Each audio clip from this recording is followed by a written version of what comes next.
morning, everyone. Welcome to our newest video of Binibining Cell and Binibining Gwen. For today's video, we're going to discuss new topic that surely will add to our new learnings. And before we start, may I formally introduce myself. I am Binibining Gwen. Also, before I forget, please like and follow our Facebook page, Binibining Cell and Gwen, and subscribe to our YouTube channel, Binibining Cell and Gwen. So for today's video, I will be the one to discuss the new topics, which is the printed and visual materials that that is the newsletter, pamphlets, brochures, cartoons, and journals. So, sa makikita natin sa ating screen, no, makikita natin na some of the words are familiar sa atin. Maybe nababasa na natin ito sa kung saan man or nakikita na natin ito. So, in today's world, isa itong communication, various form of printed and visual materials are essential tools for conveying information, ideas, and messages to specific audience. So, this includes the newsletters, pamphlets, brochure, cartoons, and journals. So each serving distinct purpose. So later on our discussion, we will examine the function or purpose, characteristic, and differences between this media. So first things, we're going to discuss the newsletter. So it's stated here, a newsletter is a regularly distributed publication used to share news, updates, and information within an organization or community. It is often distributed to members, customers, or subscribers via email or in print. And typically features news on ongoing activities, achievement, events, and promotion. So, what is newsletter? So, ito po yung halimbawa ng newsletter. So, makikita natin may mga text, may mga title, and meron din siyang image. So, yun po yung halimbawa ng ating newsletter. So, ano po ba ang purpose ng ating newsletter? So, unang-una po is to keep a specific group of people informed about news, event, and development. So, ang una palang purpose ng ating newsletter ay to inform. Okay po, ito po ay to inform people. So, ibig sabihin po ay nagpapabatid ito ng mga impormasyon na maaaring makakatulong sa mga tao at nakakapagbibigay ng impormasyon sa mga tao about sa mga napapanahong event, issues, and its pangalawa naman ay to strengthen engagement and maintain communication within a community, company, or organization. So kung mapapansin natin sa ating mga dyaryo, di ba hindi lang ito naglalaman ng international at national na mga news. Naglalaman din ito ng mga lokal na news kung saan nilalahad dito ang mga impormasyon sa local community natin. Ang pangatlo naman ay to promote services, events, or achievement within an organization. So, ang pangatlong purpose nito ay mag-promote ng mga services. Kung mapapansin natin sa ating mga newsletter, makikita natin ang loob nito ay merong mga promotion ng mga services at mga events rin. So, yan yung tatlong purpose ng ating newsletter. Sunod naman ay ang characteristic ng newsletter. So, nabanggit ko kanina, nabasa natin kanina, na published regularly ang newsletter natin. So, it might be weekly, monthly, or quarterly. Basta, regularly po siyang na-publish. Pangatlo naman ay informal tune with brief news update and articles. So, ang pangatlo ay often includes image, graphics, and other visual elements for better engagement. So, nakikita natin kanina, 'di ba, sa halimbawa ng ating newsletter, ito. Makikita na natin na meron itong nakapaloob na mga image. So, ang sinabi rito ay for visual element included ang mga visual elements for better engagement. Dahil nga, hindi natin maikakaila na ang mga pictures or visual elements ay nakakakuha ng atensyon ng mga mambabasa. So, kaya, naging isa siya sa characteristic ng newsletter. At ang pangalawa ay ang pamphlets. So, ang pamphlets is a small printed document designed to convey information. So, katulad rin siya ng newsletter na to convey information. So, ito, ang nakaiba lang nito ay, ang nakasaad dito ay quickly and concisely. So, it is usually a single sheet. It is usually a single sheet of paper folded into several pages and is used to inform or persuade an audience about a product, services, or cause. Ito ang halimbawa ng pamphlets. So, para lang siyang book, guys, na meron siyang several pages, paper folded into several pages. Para lang siyang ding notebook, kumbaga, meron siyang mga pages.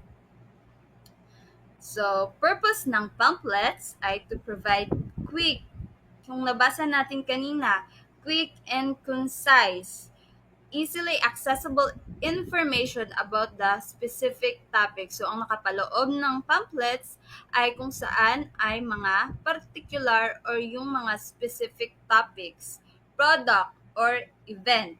So, ang pangatlo ay to promote services, products, or causes to a broader public. So, ang purpose pala nito ay mag-promote ng mga services or product to reach sa mas madaming tao. So, pangatlo ay to serve as a guide or instruction on a particular subject. So, ito ay nagsiserve siya as a guidance for instruction or on a particular subject. So, characteristic po nito ay smaller format. Typically, 2 to 4 pages lang po siya. So, 2 to pages lang po ang pamphlets. So, focuses on presenting key points in a clear and direct manner. So, ang loob po ng ating pamphlets ay yung po yung mga direct information. So, kumbaga, hindi na po siya wala na po siyang mga matataas na paragraphs or sentences about sa information na gusto mong ipabatid. So, direct ang mga words niya, ang mga information na nakapaloob. So, at simple design with minimal text and graphic to ensure quick understanding. So, sa nabanggit ko kanina, simple at yung loob niya po ay hindi po ito matataas na mga paragraphs, kundi on point po yung loob ng ating pamphlets. So, yung mga kinakailangang na impormasyon lang po ang nakapaloob dito. Ang pangatlo ay ang brochure. So, ang brochure is a more detailed, kumbaga sa pamphlet kanina, promotional material. So, ang brochure pala ay promotional material. So, often used to inform potential customers or client about the business, product, or services. It typically has multiple pages and a more polished design compared to the pamphlets. So, ang brochure ay ito po yung nasa baba. Hindi lang po siya makikita talaga. So, ang brochure po ay yung isang buong papel na folded into three, um, folded po siya into three. So, ganito po yung mukha ng brochure. Ito yung unang fold sa gitna at saka ito yung pangatlong fold po niya. So, sa brochure po natin ay more polished po ang design niya. So, more polished and compare po sa pamphlets na minimal po yung pamphlets. And ang purpose po ng ating brochure is to offer in-depth information about the product, services, or organization. So, ang brochure po pala ay commonly ginagamit po siya sa mga like company po na nagpo-promote po sa kanilang maybe sa kanilang mga services, mga product. So, ito po yung binibigay nila sa mga tao, traditional way po na mag-promote ng mga product nila. So, to advertise and persuade potential customer to engage with a company or services. So, ito rin po yung traditional way na mag-advertise ng ating mga services or um, para po makilala ang isang organization or isang company. So, in this way po, sa brochure po, dyan po nakadetalye na po yung mga information na gusto nating malaman ng mga tao. So, the last one is to provide comprehensive detailed about events, offers, or initiatives. So, sa brochure po, 'di ba ang brochure ay tatlong folds po siya. So, sa loob ng sa loob ng tatlong folds, nandun na po ang mga details na gusto ng isang company or gusto ng isang tao na malaman ng mga mga tao. So, doon na po nakapaloob yung mga complete information natin. So, take note po, often consists of 4 to 12 pages or more. So, ang brochure ay often consists of 4 to 12 pages or more. So, contains detailed content. So, detalyado po ang brochure and including description, features, and benefits. Ito po yung kadalasang nasa loob ng isang brochure po. So, typically printed in full color with professional quality image and graphics. So, kagaya lang po siya ng newsletter at ng pamphlets na meron rin itong mga imahe na nakapaloob nito. Designed for marketing and promotional purposes, often distributed and at trade shows, so conference or retail location. At ang pang-apat ay cartoons. Ang cartoons are illustration or comic strip often used to convey ideas, humor, or political commentary.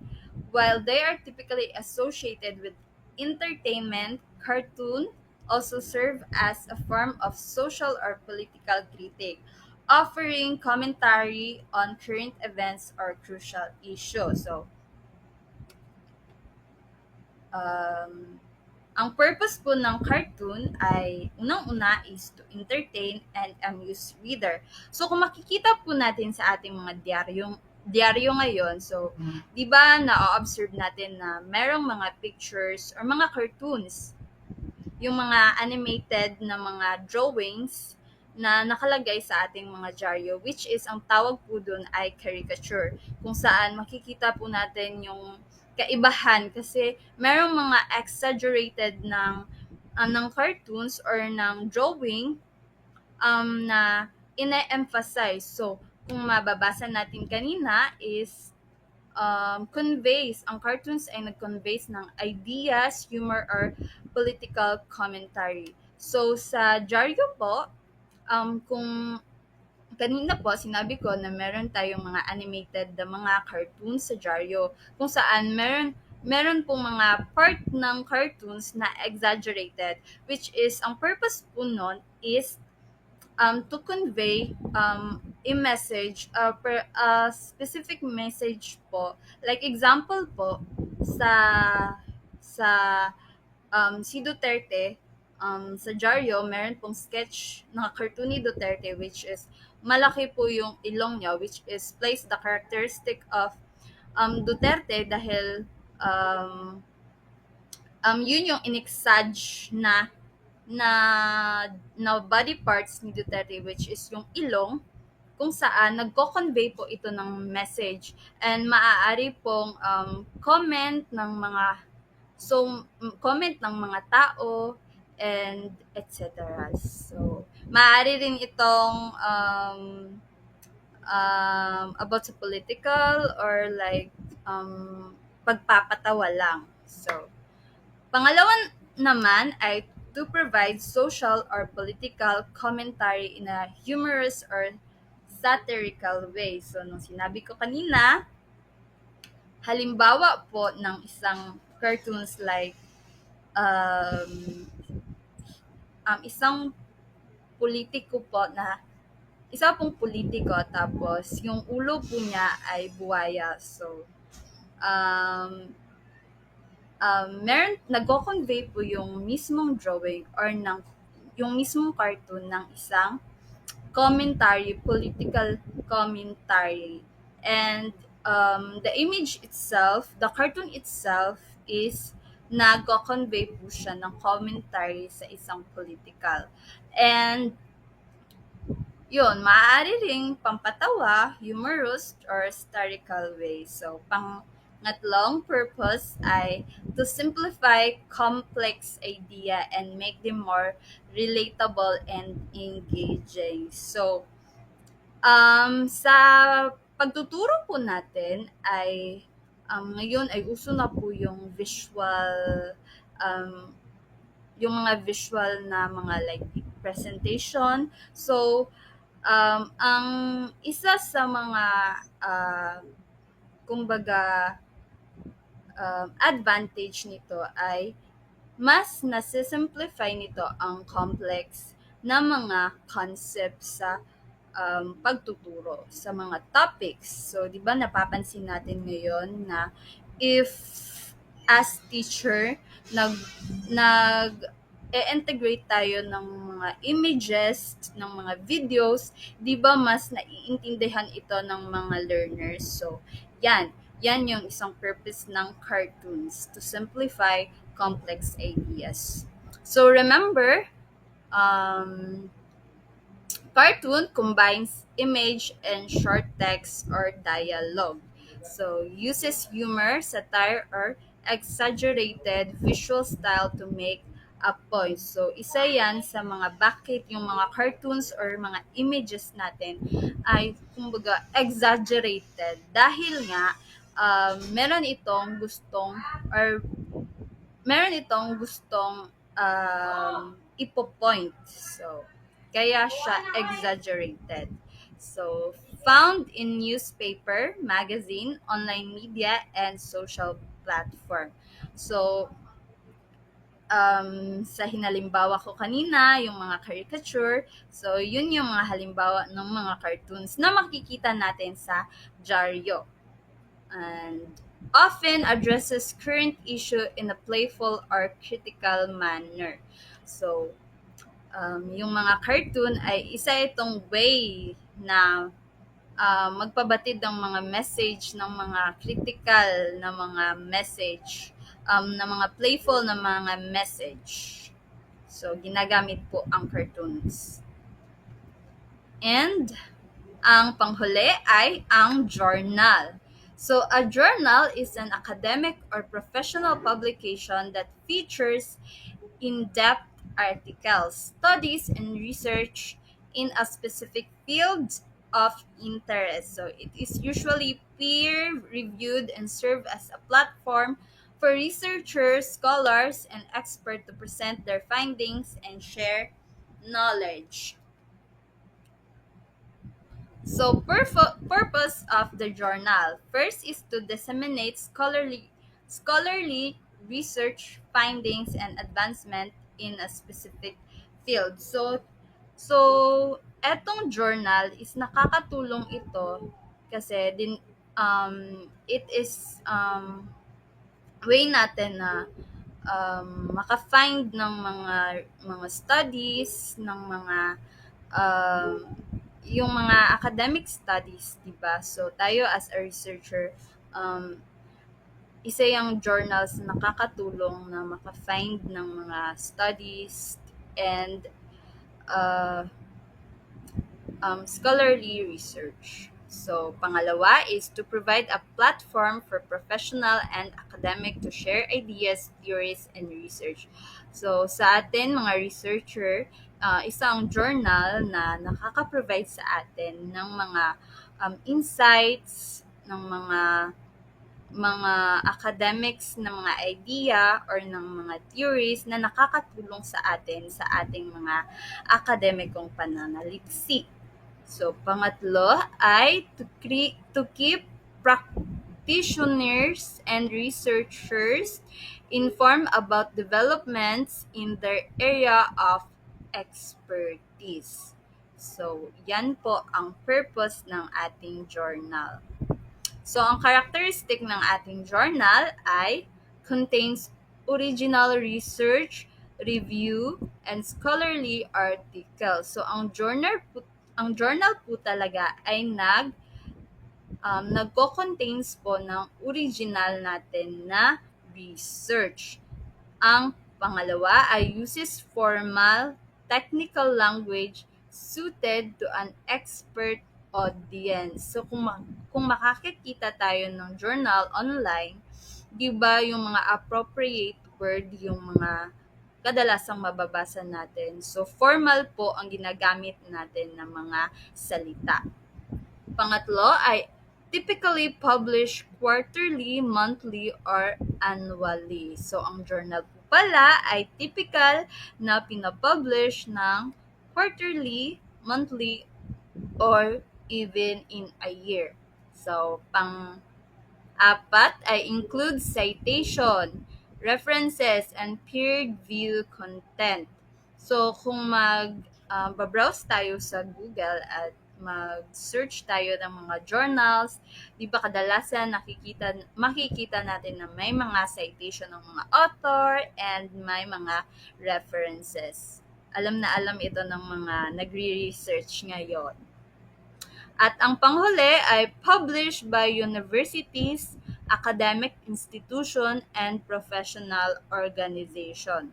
Kung mapapansin natin sa mga journal na binabasa natin sa online, ay hindi ito basta-bastang napapublish lamang. So, meron talaga itong, kumbaga, backup na mga university or academic institution. So, comparison of the 5 forms of media. So, yung 5 forms of media na nabanggit natin kanina, which is the newsletter, pamphlets, brochure, cartoons, and the journal, ito po yung mga pagkakaiba nila. So, ang newsletter po ay commonly used sa organizational communication, events, and updates. At ang pamphlets naman ay isang mga hands-out, event promotion, public awareness. At ang brochure naman po ay isang business marketing or mga business strategies po, product or service promotion. So, at ang cartoon naman ay political commentary, entertainment, and social media. media.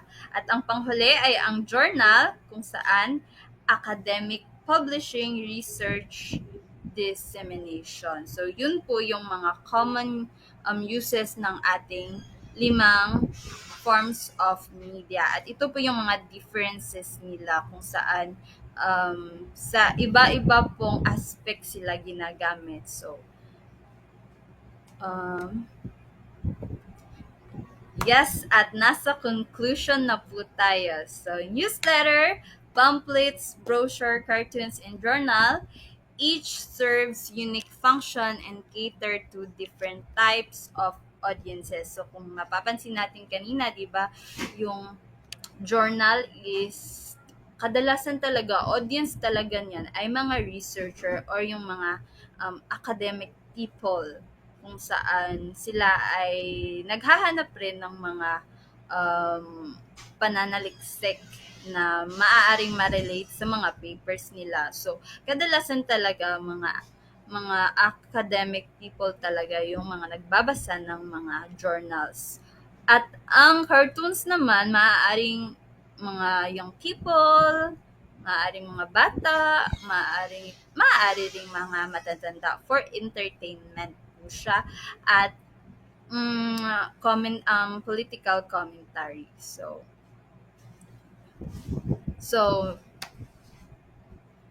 So, newsletters, pamphlets, brochure, cartoons, and journal. So, sabi ko nga kanina, it serves unique functions and cater to different audiences.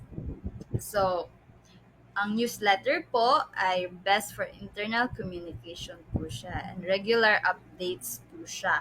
While pamphlets and brochure po are essential for promoting products. Tandaan po natin na ang pamphlets at brochure po ay essential for promoting products and services in a concise or detailed manner. At ang cartoon naman po ay, yes, use humor and satire to address social issues. So, ito po ay nag-a-address ng mga social issues. And journal naman po ay offers deep academic or professional insight into specific fields. So, understanding these differences and using that information is communicated in the most appropriate and impactful way.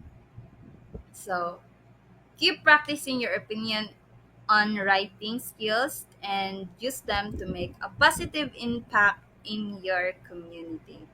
So, tandaan po natin, mag-iiwan po ako ng kasabihan na palagi pong sinasabi ni Kuya Kim na mag-aral po tayo ng mabuti upang buhay ay pumuti. So, yun lamang po sa araw na ito at naway marami po kayong natutunan sa ating talakayan ngayong umaga. At huwag niyo pong kalimutan na mag-like sa aming Facebook page, mag-like at mag-follow sa aming Facebook page, Binibini Sel and Gwen. At mag-subscribe po sa ating YouTube channel, Binibining Sel at Gwen. Yun lamang po.